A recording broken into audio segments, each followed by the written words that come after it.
What interests you about China's Belt and Road Initiative? I think this is a historic and important work. It's a win-win type of perspective for the world. Do you feel like you are advocating for this initiative on your own in Sweden, or do you have like-minded companions? Unfortunately, the mainstream media are not prepared to cover what we're saying, so we're quite alone in that. That sometimes is the way you have to go forward. The fundamental problem is Western thinking in economic terms is wrong. The Western economies are plagued with speculative investments that have no real substance. It's monetary investments, short term. How do you make money in a very short term? Not how do you have a vision for development. And that's a big problem. What are some common misunderstandings of China in Sweden or in the West in general? Accusing China of not being democratic is simply an inability of the Western thinkers to understand the nature of the Chinese political system.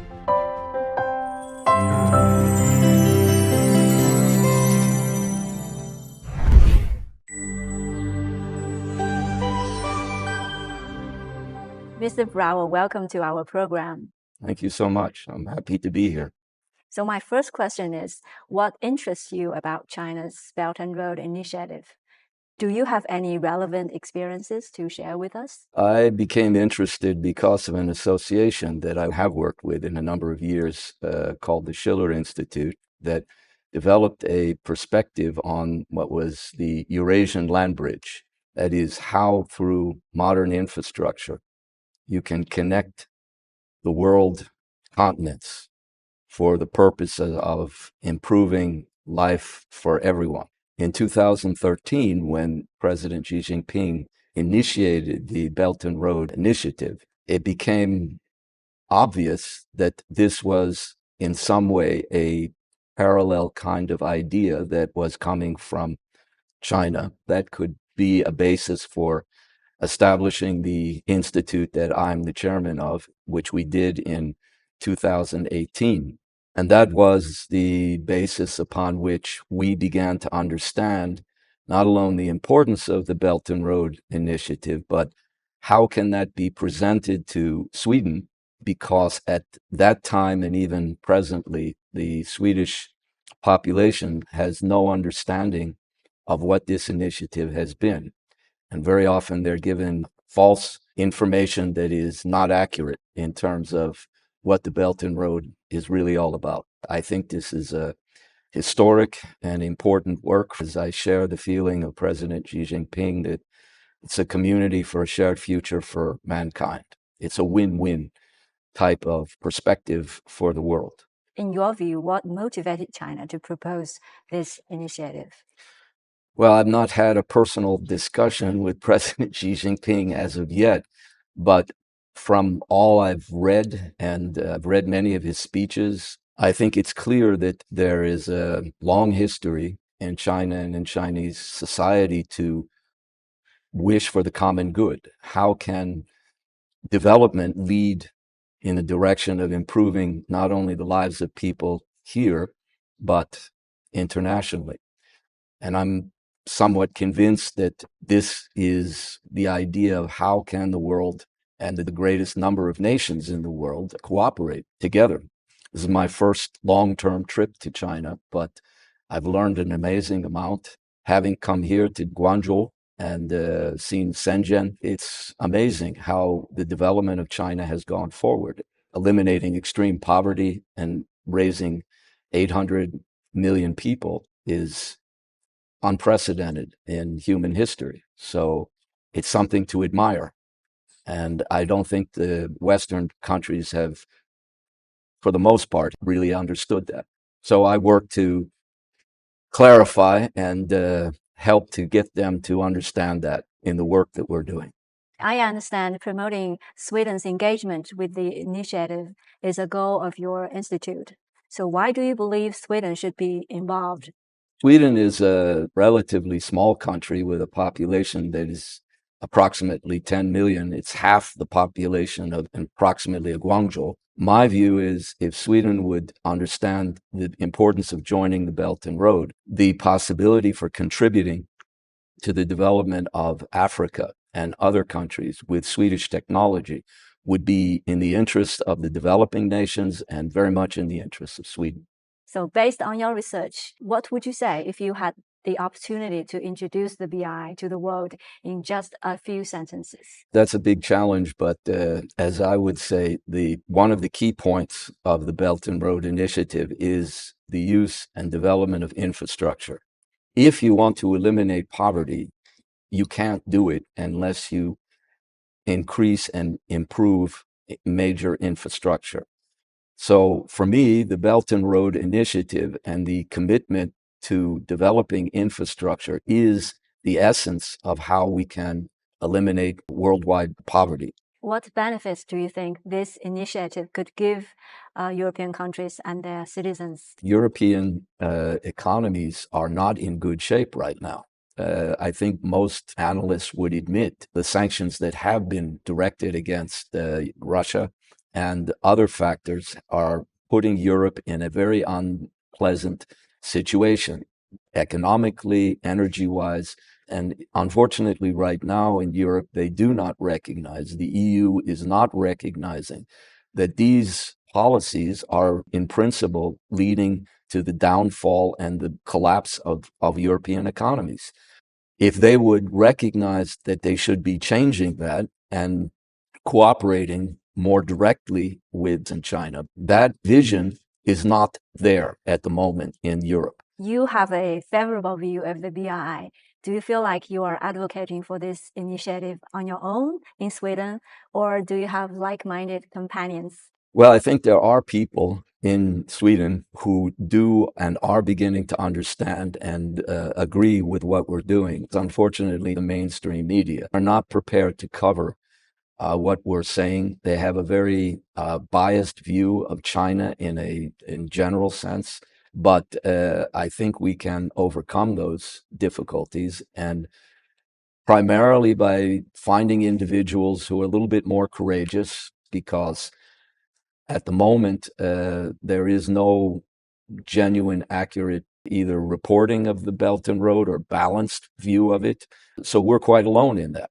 That sometimes is the way you have to go forward. And we are finding that there are people and organizations who are happy that what we're doing. So we'll continue to do that work. In recent years, the developed world has also introduced some global infrastructure plans, like the G7's Build Back Better World and the G20's India, Middle East, Europe Economic Corridor. I think that they're competing or claiming to be giving a so-called counter position to China, but they have, in studies that we've been doing, no real substance to them.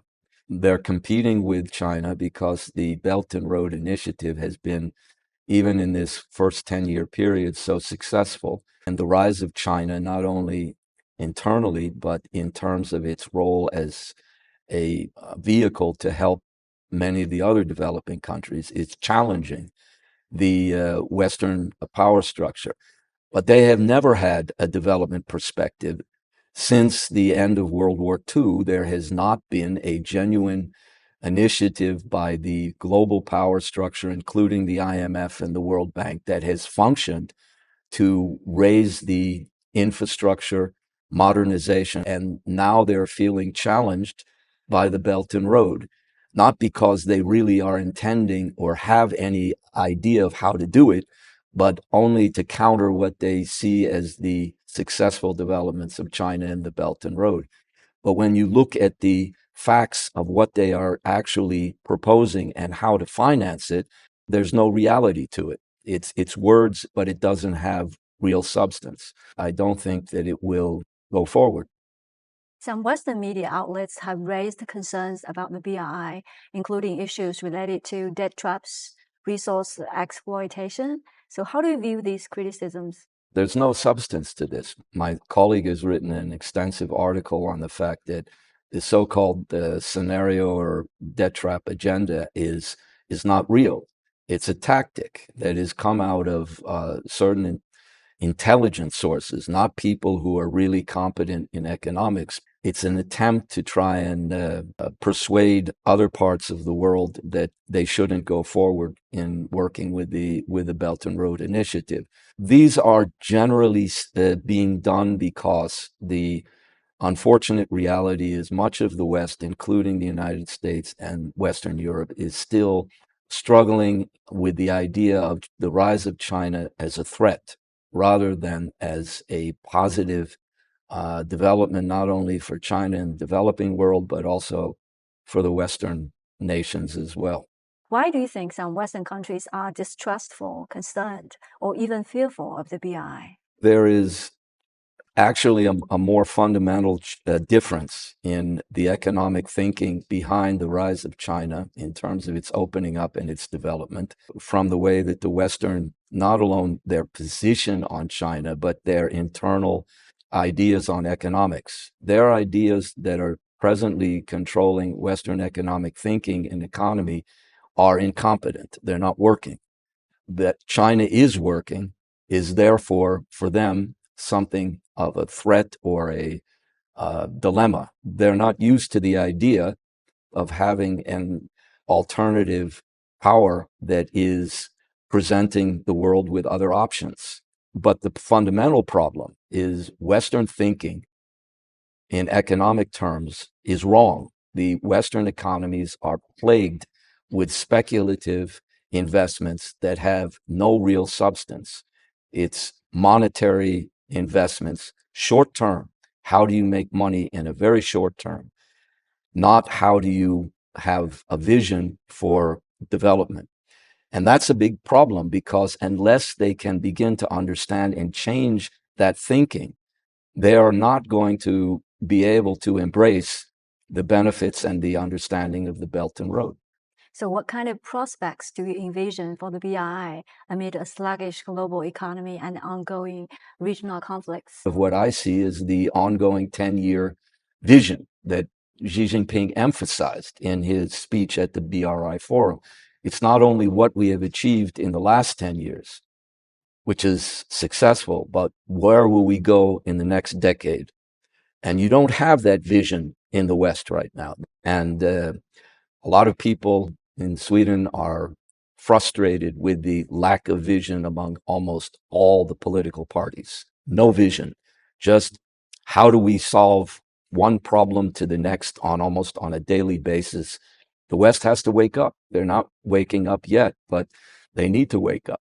Do you think they will wake up? I'm an optimist. We are not living in a world that is the way I would like to see it, with the horrors of what's going on in the Middle East with Gaza. I think this is barbaric, what's going on. But if we address these problems in the right way, I think we can define a good future for humanity. A win-win, that's the idea for the future. And we need to always be optimistic about a hope. Otherwise, we give up the essential parts of our humanity. So here's a short question. What kind of country do you think China is? China has an incredible long civilization. China has a long history that is, in my view, one of the reasons that they have become the initiator of this Belt and Road Initiative. I think it comes from the depth of Chinese civilization, a notion of harmony and a notion of the common good. Apart from the BRI, China has also proposed other initiatives like the Global Development Initiative, Global Security Initiative, and Global Civilization Initiative. So how do you interpret China's continued proposal of new initiatives? I think they're all aspects of a more important, detailed concept of how to bring the world closer together. I personally think the Global Civilization Initiative has extreme importance because of raising the question of understanding, because there are great problems in terms of China and Europe understanding one another, not simply on the issue of the Belt and Road, but understanding the difference in our cultures, our philosophy, our thinking. At the same time, I think we have very great common interests. I think this is something that needs to be elevated, raised in educational work, because that is the means by which we can really close the gap between Europe and China, not just bridge it, but close it and make our civilizations work together for an even better future for mankind. Mr. Brawer, my last question is, what are some common misunderstandings of China in Sweden or in the West in general? I would say that one of the key things there is the attempt to try and utilize the idea of democracy as something that is exclusive only to so-called Western culture. It's a constant theme that is taken up in Sweden and Europe, that China is not democratic, that China is autocratic in some respects. Accusing China of not being democratic is simply a inability of the Western thinkers to understand the nature of the Chinese political system. And these are tactics that are being used to maintain a division. They're not intended to bring the East and the West closer. They're part of a geopolitical strategy to, if not create a Cold War, essentially maintain a distance and a gap. And I think that it's outdated. It's very superficial, and it has no depth in terms of the thinking. Thank you, Mr. Brawer, for sharing your insights. Thank you for having me.